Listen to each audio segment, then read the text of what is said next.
दूसरा प्रश्न था कि एक बालक है छोटा और मनस्तत्व में ईर्ष्या, द्वेष, हिंसा, काम सबकी तरंगें भरी हुई हैं, तो उस बालक में भी संस्कार तो पड़ेंगे, तो उसका क्या दोष है? उसका इस समय भले ही दोष नहीं, लेकिन मैं तो कहता हूं इस समय जो धरती पर जो भी जन्म ले रहे हैं उनके पाप कर्मों का ही फल है कि ऐसे माहौल में पैदा हो रहे हैं। हम भी सब हमारे लायक रहने लायक ये लोग ही नहीं रहा, इतने दुष्ट बढ़ गए, न तो उनको नष्ट कर सकते और न बच सकते कहीं जाकर के उनसे।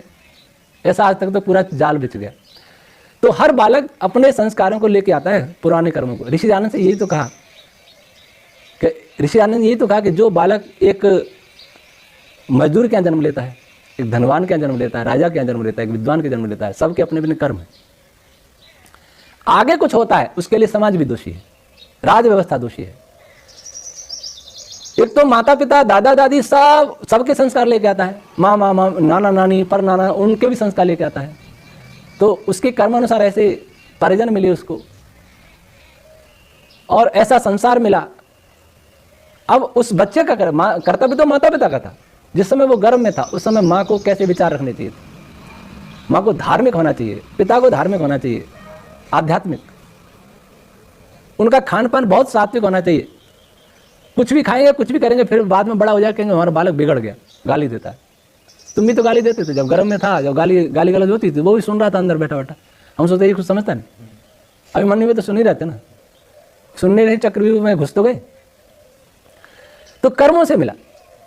तो उस समय तो कुछ नहीं, माँ बाप कुछ नहीं कर सके। अगर बच्चे में कुछ संस्कार हो तो बड़ा होकर के उस पर कोई असर नहीं पड़ेगा। वो स्वयं अपने आवरण ऐसा बना लेगा कि उस पर कोई असर नहीं पड़ेगा। वो साधना और स्वाध्याय। विश्रवा मुनि के रावण हुआ और विभीषण भी तो विश्रवा मुनि के थे। कितना अंतर था। दुर्योधन था, दुशासन था, वहीं विकर्ण भी था जो भरी सभा में चीरहरण का विरोध किया था। युधिष्ठिर भी था, ये युद्ध में पांडवों की ओर आ गया था। बच्चे ने गरीबी देखी है, बच्चे ने अज्ञानता देखी है, बच्चे ने संस्कार देखे, तो उसके भी कर्म है। ऐसे बच्चों को बहुत ध्यान से सुधारना चाहिए। छोटे बच्चों को, छोटे बच्चे सुधर गए तो आगे फिर बिगाड़ मुश्किल होता है। लेकिन छोटे बच्चों को मोबाइल पकड़ा दिया, टीवी के सामने दिखाने लगे जो नहीं देखने योग्य हैं, तो फिर क्या, वो तो ऐसे होंगे। उस समय सावधानी से अन्न खाना चाहिए माता को और सावधानी से सब काम करना चाहिए।